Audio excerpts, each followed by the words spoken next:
I'm Martin Tyler, and you're listening to Harry Symeou.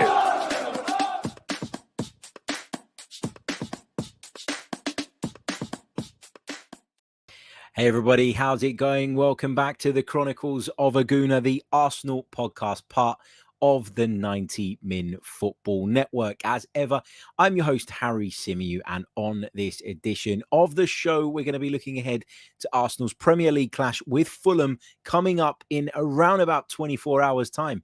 At the time of recording, Emirates Stadium is the venue. Fulham are the visitors, and the Gunners are looking to make it 4 out of 4 at the start of the season. Really looking forward to this one. And for me, it's going to be my first home game of the season as a fan, watching it as a fan. I was at the Leicester City game, but I was working.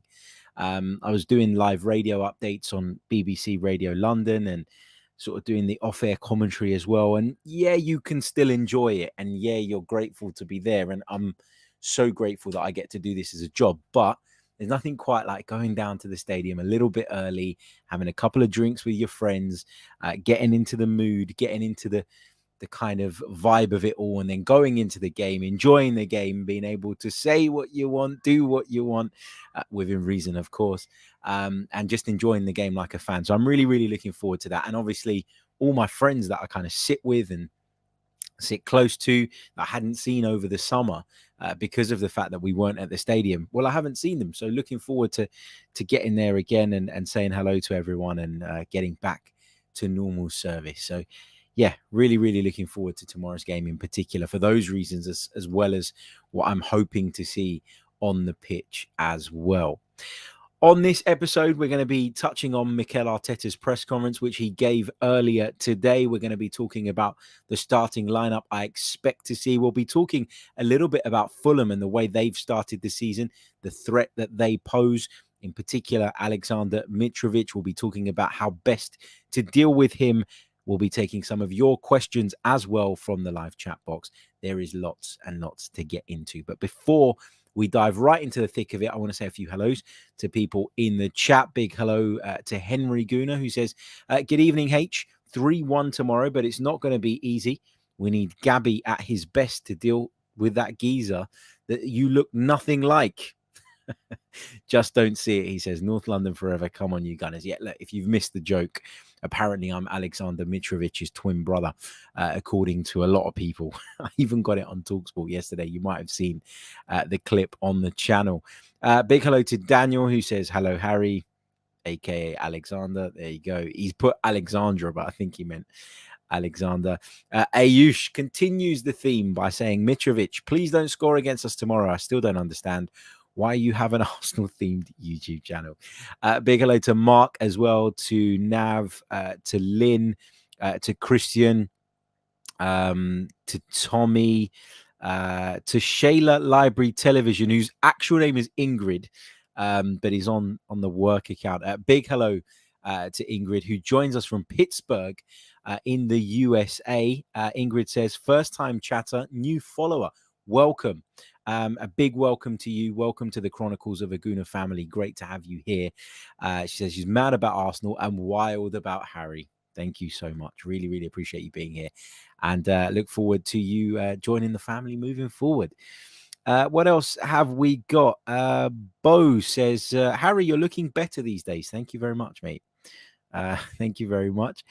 Big hello to Ollie, to Amira, to John, to Steve, to Angel, to Kingsley, to Ishay, and to Reese, who says, hey, Harry, I'm a silent appreciator of the show here. Thought I'd reach out to say thank you for the great, consistent content, and long may it continue. Reese, thank you so much, mate. Really do appreciate it. Big hello to Sam as well.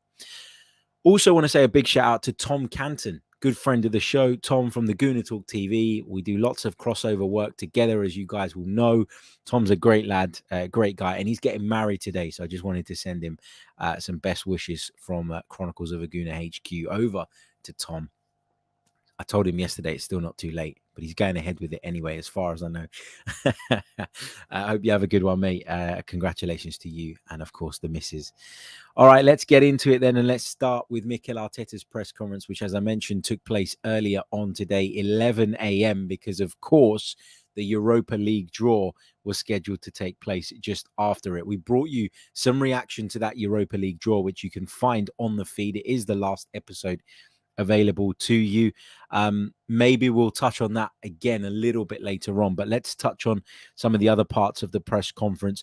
Mikel Arteta, of course, asked if there were any transfer updates, to which he replied, not right now. He didn't want to be drawn on that. He didn't want to discuss Arsenal's plans. And of course, he was asked about Nicolas Pepe, whose loan move to Nice was confirmed just yesterday. Mikel Arteta said it was the best decision for everybody, but I don't like the way that's been put across by some of the outlets that have reported on it since. And what I mean by that is the way they've kind of reported it, the way they've headlined it, the way they've titled it. And listen, I'm in the game. I know the game. I know you need to generate clicks. I know you need to generate interest in an article, in a piece of content, whatever. But I do urge you, if you have seen that headline around with Arteta saying it was the best decision to let Nicolas Pepe go, then please do read the article or listen to or watch the content, because actually it wasn't really meant in that context. And I feel a little bit sorry for Nicolas Pepe, because he has been somebody that people have mocked, somebody that people have been really critical of, and somebody who's been held to standards that he was just never, ever going to meet. And he's got his move away. He gets to go and play football, as I've said time and time again now, with a smile on his face. Hopefully he can get back to doing what he does best. Let's just be happy for him. We don't need to try and generate clicks by being, I think, a little bit cheeky with the headline. I know, again, it's the game. We all do it. We all have to do it to a degree to get clicks and to get traffic. That's how this game works. But I'm not saying that that is necessarily the issue, the title, but please do read the piece before assuming that Mikel Arteta sat in front of the press today and gave this angry tirade about why it was good that Nicolas Pepe has been moved on. What he said was, we figured out that it was the best decision for everybody. He also mentioned that Nicolas Pepe was really pushing for the move. He also talked about the fact that, you know, he said there was one comment that he made, and as I heard it, I thought, oh my God, where is this going? And this is definitely going to get picked up as like a soundbite and as a strap line. And it was something along the lines of, he hasn't contributed as much as we'd have liked. But then he follows it up with, in terms of minutes. And I think that part is really, really important, because when he first said he hasn't contributed, I'm kind of paraphrasing, but it was along those lines. My first reaction was, oh my God, Mikel, what are you doing? Shut up. So thankfully, he kind of redeemed that comment a little bit later on. But yeah, look, we've spoken about it before. It is the best move for everybody. It is something that works for everybody. And obviously, off the back of the Nicolas Pepe chat, there was a question. I think it was from Charles Watts. I couldn't see who was asking the question, but I'm pretty sure it was Charles Watts, who said something, again, I'm paraphrasing, along the lines of, well, now that Nicolas Pepe's gone, Arsenal fans will assume that you're going to look to replace him in the squad. Is that right? Is that fair? Is that accurate? And Mikel Arteta didn't rule out the possible acquisition of a winger between now and the transfer deadline. He said, look, we've had a plan. We knew that Nicolas Pepe leaving was a realistic part of that plan. We knew that it was a possibility. Now it is the reality that Nicolas Pepe has moved on. And so if we can implement our plan, if we can do essentially what we've planned to do or what we want to do, then we will try to do it.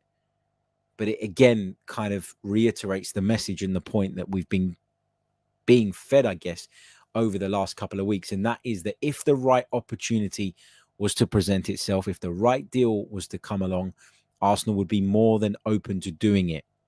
But they're not going to be knee-jerk. And they've shown us that they're not going to be knee-jerk over the last 12, 18 months now. People wanted us to be knee-jerk in January. And you could still make the case in the argument that maybe not signing someone, was detrimental to our top four challenge in the end. But it's because Arsenal weren't knee-jerk that they didn't do it.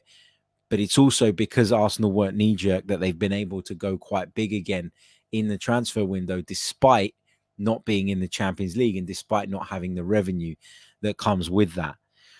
So, yeah, I mean, the message has been pretty consistent, hasn't it? From those who report and cover Arsenal very closely. And, of course, from Mikel Arteta. If the right deal comes along, if the right player is available, hell yeah, let's do it. Let's go and get it done. But if it doesn't, then we're going to make do with what we got, and we got to focus on what we've got. I've said this time and time again. I wouldn't be surprised if we don't bring in a winger, just based on the options that we have at the moment. We've got... we've got Bukayo Saka there. We've got Smith Rowe, Martinelli, who Mikel Arteta will think can play from that side. Although not ideal, we've seen that he prefers right footers to play from the left and vice versa, but it is an option. And also Fabio Vieira, who I expect will probably make his early Arsenal appearances from the right-hand side or from the left-hand side. I don't expect him to play as the number 8 from the off. I don't think there's any reason to take Granit Xhaka out of the side, and I think Zinchenko would still probably be preferred as the backup option to Granit Xhaka in that area. So, yeah, let's see. He was also asked about Hector Bellerin specifically and his future, because, of course, he's been linked with that move back to Real Betis throughout the duration of the summer, and up until now, nothing has materialized. Now, we understand that that's because of financial reasons, because Real Betis are unable to make that deal happen financially. They're unable to meet Arsenal's demands. We know that Hector Bellerin would be open and willing to taking a big wage cut, which he's going to have to do if he moves to Spain. We've heard recently of an interest from Barcelona, and we've also been told that Hector Bellerin isn't adverse to that idea. He wouldn't be against going back to Barcelona. But again, Mikel Arteta refused to be drawn on him specifically and said that there are a number of players at the club whose futures are being discussed, and we'll see what happens between now and the end of the window. So, yeah. That's the press conference bit. Let's quickly jump over to the comments again, just quickly before we continue through the show. This is a really interesting comment, and it's why I wanted to highlight it, from Christian, who says, Harry, did you find it odd that Pepe never did any interviews? There was no song for him, and there was no connection for the fans. Did that play a part?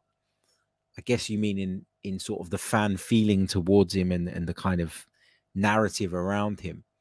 Nicolas Pepe's English when he arrived wasn't good.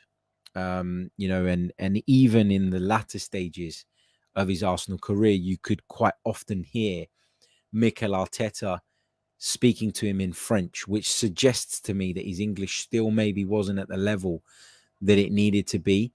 He seems like a really shy character. Some people just don't like sitting in front of the camera. Some people just don't like being in the spotlight. Some people feel uncomfortable and awkward in those situations. So I don't want to say that it's a fault of Nicolas Pepe's, because there are a lot of players in the squad that we very rarely hear from. Ultimately, though, with the song thing and with the connection to the fans, if you perform on the pitch, that comes naturally, doesn't it? The songs will get sung. The songs will get made, put together. The connection will be there. Other players build connections in other ways, by being certain types of characters, by doing other things. Nicolas Pepe, yeah, that bond wasn't there. I agree with you in that sort of overall point. Could he have been pushed into doing a little bit more to try and mend that? I don't know. I think Arsenal have got a lot better in the last year or so at pushing the PR train, and sort of trying to build those relationships that way. But as I've always said with Nicolas Pepe, from the day Mikel Arteta took over, he's not his player. And if he didn't particularly warm to the player, and if he didn't particularly feel that he was someone that was going to take us forward and someone that he needed to build around, then naturally his focus won't be there. His focus would be on getting the best out of the players that he does see as part of the future. And managers tend to favour the players that they themselves bring in, don't they? So, yeah, I'm sure he was sung about at times. I'm sure, he got the adulation he deserved at times, but ultimately he didn't really work with Nicolas Pepe, and he's moved on now, and we wish him all the best. Will he be back at Arsenal next season? I suspect it will be one of those where he returns and then we're trying very quickly to move him back out the door. but hopefully he has a positive spell with Nice. Aaron Ramsey's there as well. And if that materializes, if he does have a good spell, then it makes it much easier for him to get the move away that he probably wants, and for us to get something in for a player whom we invested really big money on. Big shout out to Match Quiz as well, who says, "Hi Harry, can I get a shout out? Long time watcher, and I've just made a new channel. It's got football quizzes on the channel. Would you give it a shout out? Would appreciate the support." Absolutely, mate. Big shout out to you. Make sure you get over to the Match Quiz channel and check out the fantastic content over there. Thank you so much, mate, for your support as well of the Chronicles of a Gooner. Let's take a couple more of these questions. And then we'll get back to the Fulham game specifically. Ayush says, "Harry, I think the Europa group stage shouldn't be too much of an issue, but I'm more concerned of the teams dropping out of the UCL, Barca, Inter, Ajax, Napoli." Yeah, of course. But you got to beat those teams if you want to win the Europa League. That's the way the competition goes now. The group stage should be something that we can navigate with relative ease, I'd imagine. And then, yeah, as you say, it gets serious, doesn't it? Harvey says, "Harry, not sure you read my comment about future content, but I'd like you to talk about Arsenal's history. I think you would do great, interesting work around that. But I understand it's a lot of work." No, listen, it is a lot of work, but I appreciate the suggestion, the idea, and I am literally making a note of it on my pad in front of me now. Because as I've talked to you guys recently, we have got a new membership platform coming, and we are going to want to do all different types of content there. And I want that content to be led in terms of the ideas. Obviously, I'll do my own things as well that I feel I can do a good job of, but I do want you guys' suggestions and thoughts on that as well. Okay, look, let's get back to the Fulham game, and then we will jump back into the questions towards the back end of the show. In terms of my lineup, in terms of the team I want to see selected by Mikel Arteta to face Fulham, surprise, surprise, once again, I don't want to see any changes, which means I want to see Arsenal line up as follows: Ramsdale in goal, Saliba and Gabriel at centre-back, with White and Zinchenko playing from either side, Partey in the midfield with Odegaard and Xhaka either side of him, Martinelli, who's in excellent form, from the left, Saka from the right, and Gabriel Jesus through the middle. That is how I would like to see this side line up on Saturday. Why don't I want to make any changes? Well, I don't think you need to change a winning team. And what we have at the moment is competition for places in a lot of areas. You know, Kieran Tierney will be chomping at the bit, Takahiro Tomiyasu too. We've got the likes of Fabio Vieira, Emile Smith-Rowe, all sort of ready to come into the team when called upon and have an impact. But nobody in that starting 11 that I'm showing you on the screen and that I've just talked you through is worthy of losing their place, deserves, I should say, to lose their place. So why make those changes? We've got people ready to come on and impact games. And that is helpful, and more so than ever when you're now allowed to make 5 substitutes. But the competition is only healthy if you keep it healthy. And what I mean by that is it only stays healthy if you make sure that you're fair, and that when people do get their chance in the team, they understand and recognize that, hold on, I could be out on my ass here next week if I don't turn it on and if I don't perform. And that when I lose my spot, it's going to be very difficult to get it back again. That's how you make players appreciate the competition. That's how you make players appreciate their role in the team and the starts ultimately, right? So these guys have all earned it because they've won every single game so far. You couldn't ask for much more than that. 4 goals against Leicester, 3 at Bournemouth, and of course, a couple of goals on the opening weekend as well. We're scoring goals. We conceded a couple against Leicester, but when you look at the nature of them, I mean, the first one was incredibly unfortunate, an own goal from William Saliba, avoidable, of course. And the second one was probably the only real lapse we had defensively, just allowing James Maddison to come on the outside, but then obviously Aaron Ramsdale ultimately making the mistake, because from that position, Maddison should never score. But yeah, you know, I know people are talking about sort of the 5 subs, the rotation, all of that. And 33 fivers makes a great point. Says, I wouldn't look at losing places. I'm looking at it as rotation because we have a game on Wednesday as well. Yeah, but at this point in the season, 3-4 games into the season, I wouldn't say that people need rotating really. We've only been playing once a week up until now. The way I look at it is you start the game with your best team. And right now, the best team is the team that's been winning games. And then you look to save players. You look to save fitness. You look to save energy, conserve energy by using and utilizing the 5 substitutions that we all in the Premier League now have available to us. So that's the way I'd look at it. I'd start with this team, and then I'd look to remove people, get people off, give people a breather. If the game state allows us to do that. Playing on Saturday and playing on Wednesday, it's not the end of the world. Like, we're going to have a much tougher schedule than that once we get into the thick of things. I know what you're saying and what you're suggesting is coming from the angle of, well, we should be trying to protect these guys up front to avoid problems later down the line. But I just think when you're on a good run, you want to keep things as similar as possible. That's my opinion and my view. It might not be right in a lot of people's eyes, but that's how I read it. Stick with the team that's doing well. Stick with the team that's winning football matches. Make the changes that you can and that the game and the game state allows you to make, and then you reassess and you go again on Wednesday. I mean, if somebody comes off the field, for example, at the end of tomorrow's game and is in the red, and what I mean by that is, clubs nowadays, they make the players wear those stats vests. I don't know if you've seen them. They look like sports bras.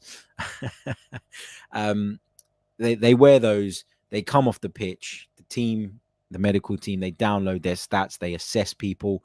And if someone, for example, is in the red, if there's a risk of them picking up an injury in their next performance, their next outing, etc., then yeah, by all means do the rotation. But while everybody's fit and well, which is another thing that Mikel Arteta pointed out in his press conference, no new injury concerns, which is good news. Then I think you should keep it as is. But yeah, listen, lots of different opinions and everybody is entitled to those opinions. And I'm welcoming of hearing those as well. So please do. Let me know your thoughts in the chat box as well. Hold fire on the questions though, because I will come to them in just a little bit. But what do we have to be wary of when it comes to Fulham? Now, lots has been made of Alexander Mitrovic's start to the season. This is a guy who scored 43 goals in the Championship last season. 43 league goals. That is pretty incredible. Again, question marks going into the season around whether or not he could replicate that form or something close to it in the Premier League. Now, I'm not suggesting that he's going to score that many goals. I'm not suggesting that he's going to get anywhere near it. I don't even think he's going to get half of that, if I'm being honest. But it's all relative, right? If you can score 40 in the Championship, can you score 20 in the Premier League? Is that how you see the gap between the two divisions? I don't know. But what I did realize was that Fulham are very reliant on Alexander Mitrovic for goals. And you only need to look at the way they've started the season to work that out. 2 goals in the game against Liverpool on the opening weekend, in which they got a very respectable draw. 1 goal in the game against Brentford, where they where they won it 3-2. No goals in the game against Wolves. Obviously, Fulham didn't score that day. But he's got 3 of their, they've got 2 goals in the Liverpool game, 3 goals against Brentford. So 5 goals. He's got 3 of their 5 goals so far this season. They are heavily, heavily reliant on Alexander Mitrovic as a goal scorer. And one of the common themes that we've seen so far this season is Alexander Mitrovic drifting out towards the opposition's fullback, right back more often than not, and fancying himself in an aerial duel. There's clearly an instruction from Marco Silva that when Fulham get the ball down the right-hand side, they should look up, they should glance up, they should spot Alexander Mitrovic or trust that Alexander Mitrovic will be hanging around the far post, put the ball into that type of area, and you fancy his chances against most fullbacks, don't you? And I'm hoping that because Arsenal tend to play with more of a centre-back profile at right back, That would deter Alexander Mitrovic from doing that. And I think when he has to play in a more central position, when he doesn't have that, when he can't clearly see that weakness, i.e. a fullback who isn't as strong in the air, I don't think he's as effective, is what I'm trying to say. I've gone about it in a long-winded way. But the point I'm trying to make is that he has looked at back lines so far this season and gone, yep, you're the weak spot. You're the weakness. You're the one aerially I fancy my chances against. And invariably, if you watch the aerial duels that Alexander Mitrovic has gone in for inside the penalty area, which is where he does his damage from, you will see that he's been going up against, as I say, fullbacks, the weak links in terms of their aerial ability. He's not going to go up purposely against a William Saliba or a Gabriel. And he probably isn't going to try it against Ben White either because of Ben White's profile. The guy's a centre-back. And whether Ben White starts there or Takahiro Tomiyasu starts there, I think pretty much the same applies. So I'm hopeful that we can deal with that particular threat posed by Alexander Mitrovic. My fear is, however, that he will think, I know, I'll go out and I'll do it on the other side. I'll identify Zinchenko as the man, and I will look at trying to get the better of Alexander Zinchenko. The thing is, though, Arsenal don't often have Zinchenko playing as a conventional fullback in this current system. And so what I'm hoping is that it's more likely that Gabriel will be briefed and informed of what Mitrovic's intentions might be. And he will be the one to go out and confront him if he does take up that position on Fulham's right and Arsenal's left. Going to be really interesting to see how we cope with that. But also, you've got to think nowadays that this Fulham side, who many have tipped to go down, have started the season really well. They've added quality. They've added guile, creativity to that midfield in the likes of Andreas Pereira, who I think has been a really good signing. João Palhinha, you could argue, has been one of the standout summer signings in the Premier League. He's been that good. He's brought quality to the table, brings an aerial presence as well, but he's also brought the physicality required in the Premier League to this Fulham side as well. I think they've done a lot of good business. I think they've got a very good manager in Marco Silva, a much better manager than Scott Parker, in my personal opinion. I would back Marco Silva to get it right tactically far more than I would Scott Parker. And I think this is going to be a difficult game. But I look at their back line and I feel like it's one we can get at. And I feel like it's one that we can really suffocate with the new press, with the way that we press, with the sort of 5-man pressing line, which I've talked about before. And I'll just quickly remind you guys what I mean by that. I've talked recently about how the shape shift that we see and we're allowed to do and can do because of the personnel we now have, which sees Partey hold the midfield, White tuck in alongside him, Zinchenko from the other side too, Gabriel and Saliba providing that basis then. But what that does overall is it allows Xhaka and it allows Odegaard to join in with that press in a much more aggressive fashion and in a much more aggressive way. That's a 5-man press that I expect to see against Fulham's back four. If we play it right, if we're aggressive enough, and if we can deal with the long direct balls that I expect to see, from them in order to try and avoid this, then, we should be able to suffocate them and we should cause them all sorts of problems. The back four, I expect to be Tete at right back, a player I don't particularly rate. Tosin at centre back along with Tim Ream and Robinson. It's a back line that you can get at, isn't it? Really, really is. Really is. Bernd Leno is probably going to be in goal for them. That's going to be interesting for him to return to the Emirates so soon after his departure. Honestly, wish him all the best. I hope he has a great career at Fulham, but not tomorrow, after tomorrow. You can see it now, can't you? Bernd Leno having the game of his life, making save after save after save. But fingers crossed, as I say, that isn't the case tomorrow. Wish him all the best after that. But yeah, is what it is. Bernd Leno, of course, in goal. Let's go back to the comments before I give you guys my prediction and then take some questions. Yarka says Fulham a tough watch out. Yeah, look, we shouldn't take this challenge lightly. You know, we really shouldn't.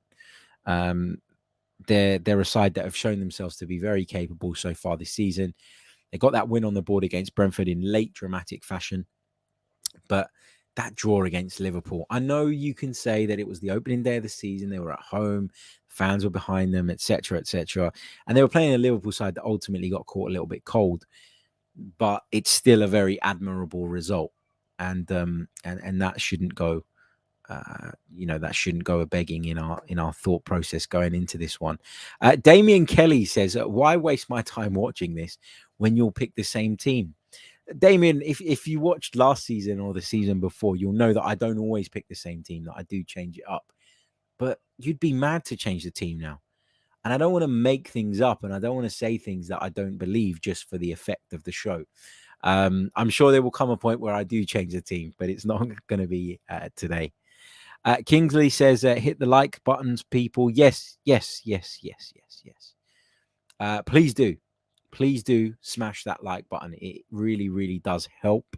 I can see there's over 300 of you with me live right now, but we've only got 74 likes on the board, which is nowhere near good enough. Let's try and get that up to 150 ASAP. Like, subscribe to the channel if you are new as well.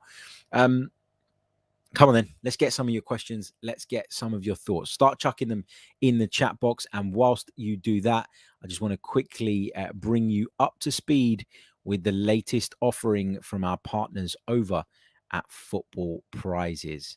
Let me just share the screen with those of you watching us on YouTube. Those of you on audio, do not fear, all will be explained. But if you want your chance to win a Dennis Bergkamp signed and custom framed Arsenal shirt, plus the opportunity to win one of 11 instant win prizes, then click the link in the description. Get over to the website and buy yourself a ticket. There are only a handful of tickets left, so you got to get onto this one quickly because it is an amazing prize.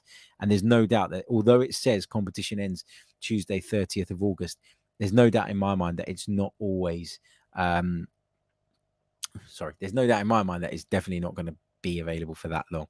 299 tickets available, 254 of which have already been sold, and the tickets cost £4.95. Yeah, check it out, and we thank Football Prizes as always for their support of the podcast. Jason says, is this show why you missed Tom's wedding today? No, it isn't. It isn't. Without going into too much detail,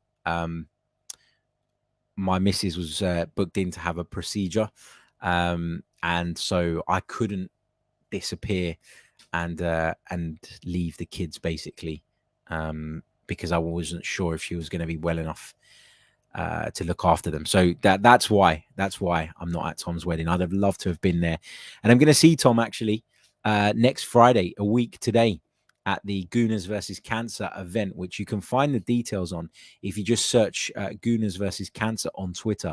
Live podcast event coming up. Really looking forward to that. It'll be me, Tom, Mike from the Gooners pod, FK from the Latte Firm will be there as well, and I believe James Benge as well, journalist, will be joining us. Tickets are just a £5, and it's in Hackney, London. So if you're interested in that, come down. All the proceeds go to Gooners versus Cancer. There's an opportunity to win some prizes and lots of other bits and pieces. It's going to be great fun. The details are on the Gooners versus Cancer Twitter page, so do check it out. Okay, let's get some of those questions then. Mankind says Zaha or Neto? Ooh. Right now, I'd go Wilfred Zaha. In terms of the player who can impact right away, Zaha. But my reservation about Zaha is he's quite... What's the word? There is a word in my mind, but I don't want to use it because I don't think it's fair. I don't want to call him selfish. I don't think that's right. He's an individual. He's a very individual footballer. And I guess he's had to be in a Crystal Palace side that hasn't always been up to the standard. And he's carried them through in a lot of ways. And he's had to take things upon himself to do that in a lot of ways. So I do worry about that and how he'd fit into the Arsenal setup. You know, his age, though, and the amount of money it's going to cost, it doesn't feel like a worthwhile investment right now. But if you're asking me purely on ability, who do I think could impact this Arsenal team tomorrow? It would be Wilfred Zaha. Wesley Smith says, understanding you don't want to change a winning side. And he says, I would pick the same. But when is the right time to give the other players a look in against the Premier League sides? Well, I think what they've got to do, Wesley, is I think they've got to come off the bench, and there will inevitably be opportunities for them to do that. And they've got to make a case. They've got to make a strong case. They've got to come on and they've got to really impact games and give Mikel Arteta something to think about. Outside of that, if the team keeps winning, then for me, they've just got to be patient, keep doing what they're doing in training, work hard, use the Europa League, the Carabao Cup as well to kind of showcase what they can do, wait for those opportunities. And when those opportunities come, as I say, they'll understand the value and importance of them. Hopefully they'll grab them with both hands, and hopefully they'll be keeping somebody else out of the team. Look, invariably over the course of a Premier League season, players will become unavailable due to injuries, due to fitness issues, illness, etc., etc. So they will get those opportunities. If I were Mikel Arteta, I wouldn't be sitting in my office stressing about how I'm going to get these guys into the team, because they will get those opportunities for me.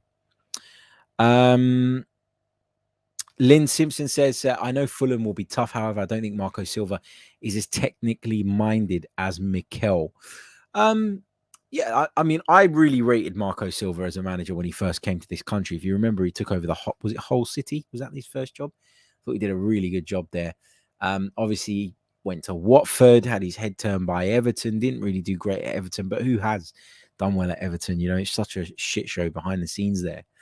But yeah, you know, he did really well with Fulham last season, gets them back into the Premier League, and this is his time to shine, I guess. What else have I got? Damien says Fulham will not be underestimated, but they will still be beaten. The back line of theirs is a recipe for disaster against our attack. Yeah, you do look at that back line and think we can get them for sure. Yomi says, with Neto costing a lot, do you think we could go for a cheaper option or a central midfielder before the end of the window? I've been pretty consistent on this, mate. Midfielder is at the top of the list for me. I know it doesn't feel that the club see it that way. It feels as though the club see it differently. It feels as though the club feel that a winger is certainly more of a priority, and maybe more so now that Nicolas Pepe's gone and Reece Nelson's injured as well, which is something that not many people are talking about. But it's just another layer off of that depth that has been sort of taken away for the time being. Neto is going to cost a lot of money, isn't he? Like, I like the player. I've said it time and time again. I just don't think it's the best use of that money right now. I think the midfielder for me would be at the top of the list. Gustavo Machuca says, do you think Arsenal can win 8 games in a row? Looking at the fixtures, there's no reason why they can't, but it's that game at Old Trafford that I look at and think, oh, here we go. You know, no matter how bad Man United are, no matter how many issues they have, and obviously it looks like typically just a couple of weeks before we're going to play them, they've hit form again. But no matter what you think of United, just Old Trafford is just not a happy hunting ground for us.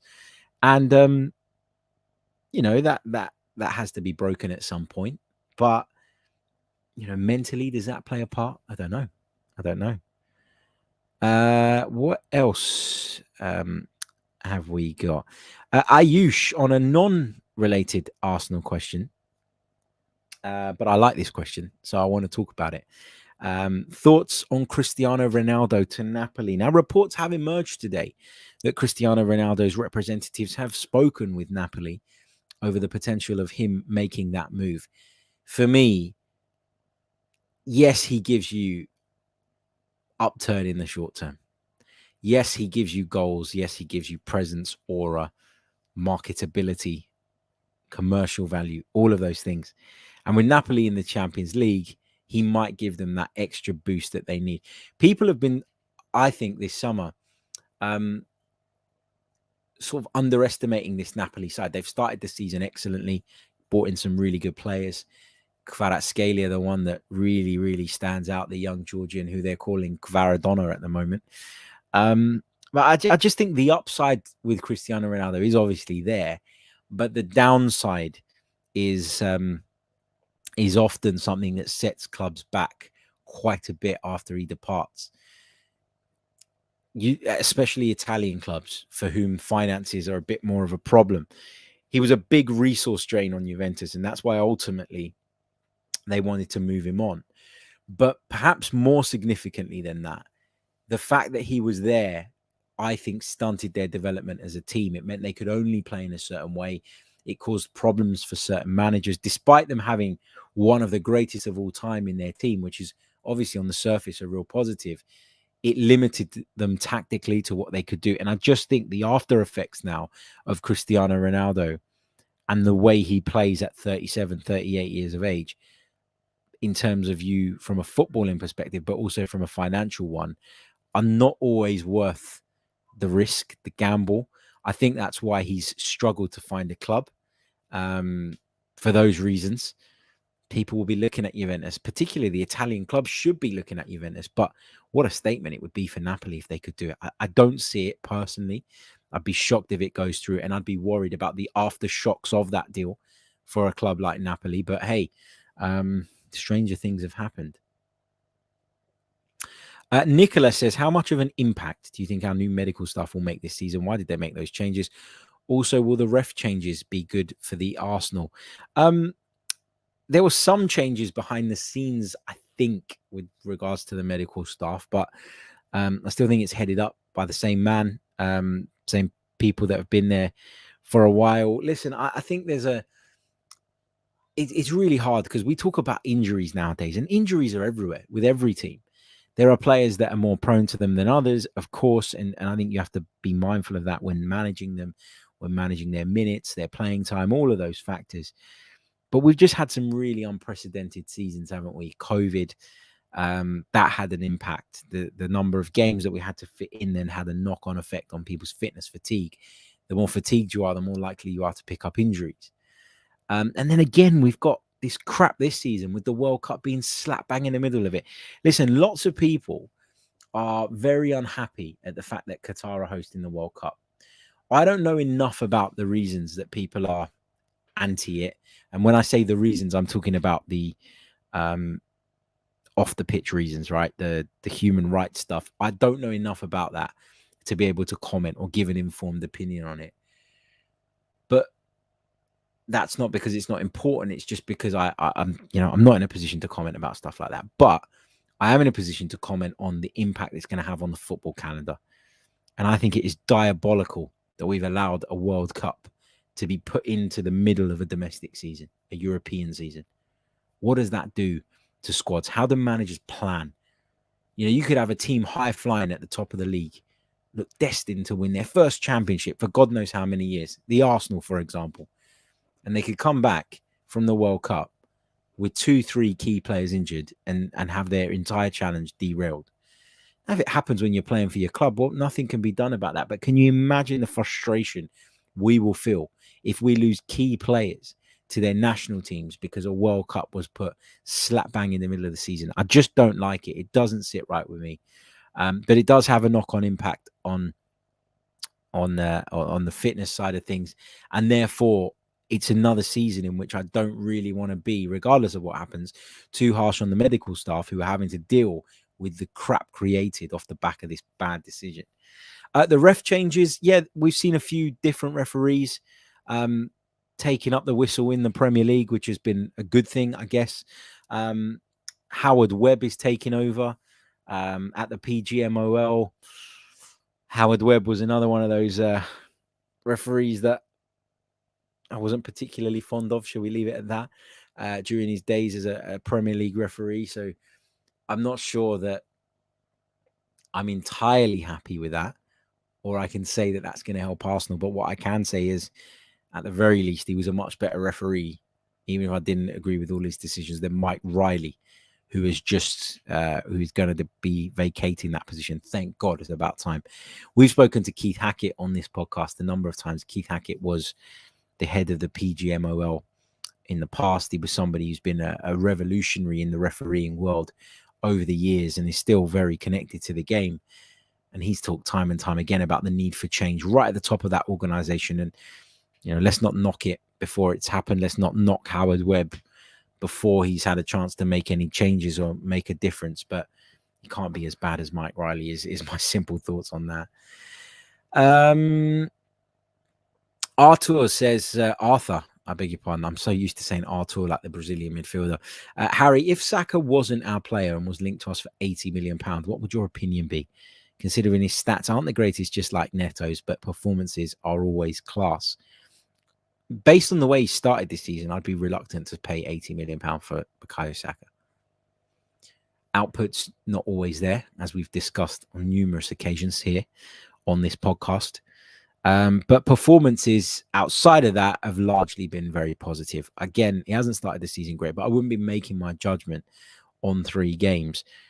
If somebody was to offer us 80 million for Bukayo Saka, I would consider it.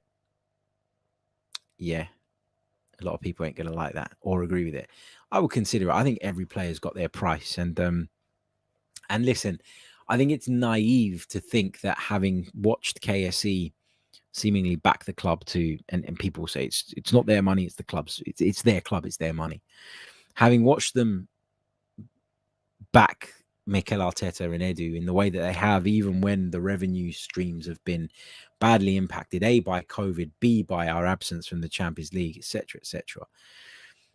You have to, I think, process in your mind from now and understand from now that there will be a time where they'll be looking as a football club to stop this, to stop having to keep laying out money and to go back to that self-sufficient model that we've heard about so often.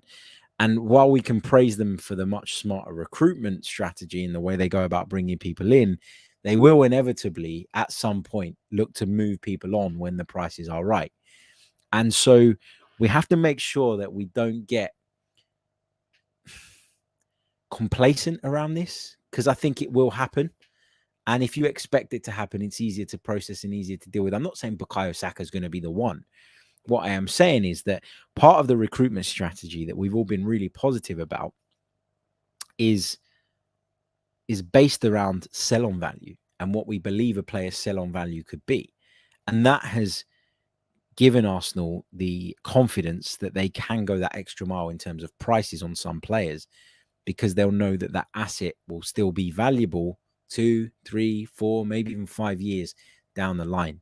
I'd consider an 80 million offer for any of our players. I would. I think you have to. But I don't want to see anybody leave right now. Harry Thomas says, hi, Harry. I'm looking to source data for footballers. Can you recommend any site? I use a few. I use Transfermarkt. I use Who Scored. I use SofaScore. I use FB Ref sometimes. Yeah, there's a whole host of them, man, and they're all good for different things. So check them out. What else have we got in the chat box? Kingsley Opara says, can we get maximum points from our next 5 games? And should the fans be carried away if we do this? It's kind of linked to the question that we talked about earlier. Can Arsenal take maximum points, or can Arsenal be on 8 wins after 8 games? Yeah, of course they can. Should the fans get carried away, though? No, not yet. Harry Thomas says, would you do a show for aspiring bloggers or journalists football-wise? Would it be something you consider? Yeah. Let me know some thoughts on that. What do people want?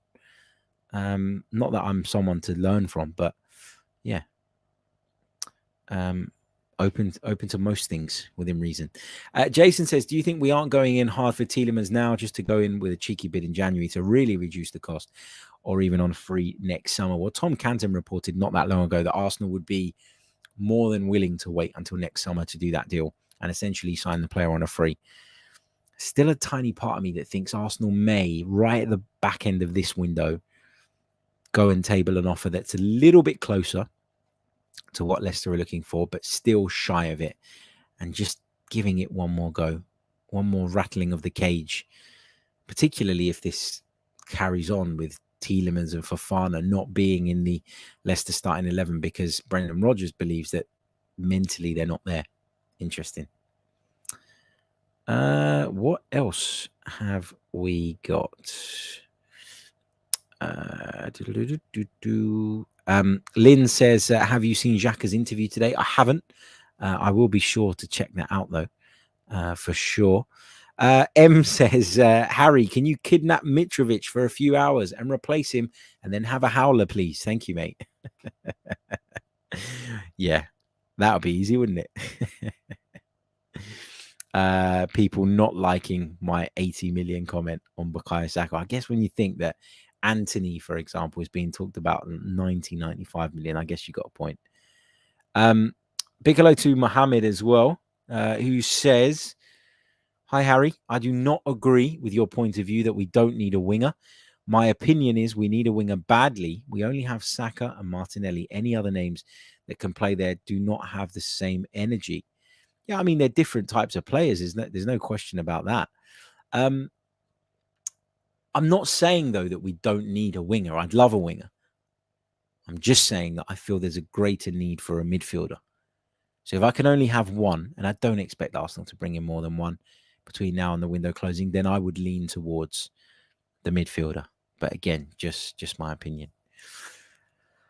Okay. Thank you all so much for tuning in. I'm aware that I haven't given you my prediction for the Fulham Arsenal game, which I'm going to give you now. Wanted to save it right till the end. And also let us know in the chat while I'm kind of doing the outro part, where it is that you're joining us from. Start spamming it in the chat box now. I'm always interested to know where people are tuning in from. But yeah, my prediction is Arsenal 2, Fulham 0. That's my prediction. I think Fulham are going to be difficult. I think they're going to be stubborn. I think we will find the breakthrough. I'm hoping that we get an early goal because, as I've talked about, it's so important for this Arsenal side. But yeah, I think Arsenal should take maximum points from this, and anything less would feel like a big opportunity missed, given the fixtures have been kind to us. But we've got to take advantage of that, haven't we? We really, really do. Okay, let's see where people are joining us from. Also, stay tuned. I did mention on a recent episode that we're going to be making a big change to our membership proposition. We're going to be going over to a new app through which you can sign up to the Chronicles of a Gooner, and you'll be getting access to exclusive content, which is starting from next week. You'll also be supporting the podcast, whether you're an audio listener or a YouTube viewer, in a much more efficient way. And I'll explain why in a video that I'm going to be putting out when we do go live on there. So stay tuned for that. If anybody's got any questions about that, any concerns, please do send me a message. I really appreciate you guys' feedback. Without you, there is no membership group. So yeah, please do let me know. Those in the Discord server, especially the existing members, please do let me know. And if you're in the chat and you would consider becoming a member and supporting the Chronicles of a Gooner, getting access to that exclusive content, leave me a thumbs up in the comments, just so I can gauge the interest.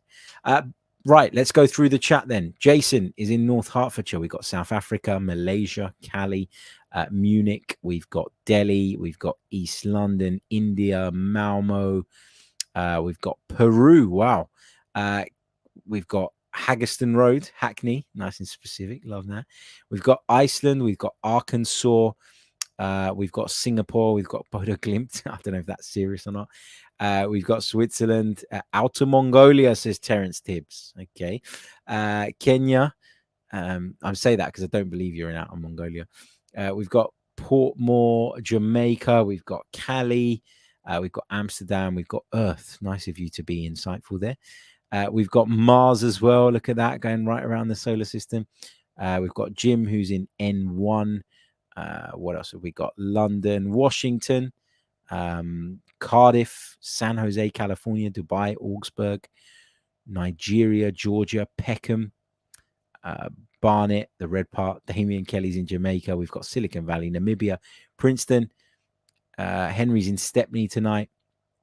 And we've got Almeria in Spain, Kenya too, Putney too. Brilliant stuff. Give me a thumbs up if you'd be interested in the membership proposition that we're going to be putting out some more information on over the coming days. Because, as I say, we do have a membership scheme at the moment. You can stay with the YouTube one if you like, but there are reasons that benefit both you and the podcast that we're looking to make this move. And yeah, again, I don't want to rush into nothing without people being informed, and I want any concerns that people have to be raised and let me know, basically, because I know that it's a shit time as well. Cost of living ain't great, and we had some bad news about that yesterday in the UK. So I want feedback from people, good, valid feedback, and I look forward to seeing lots of you in the new app, and lots more content to come, lots more written work to come, lots more video to come, lots more audio to come. Anyway, catch you all tomorrow after the game between Arsenal and Fulham, unless some big transfer news breaks in between. Take care of yourselves. Enjoy your Friday night. I'll be back soon with more. Until then, take care. I'm Martin Tyler, and you're listening to Harry Symeou.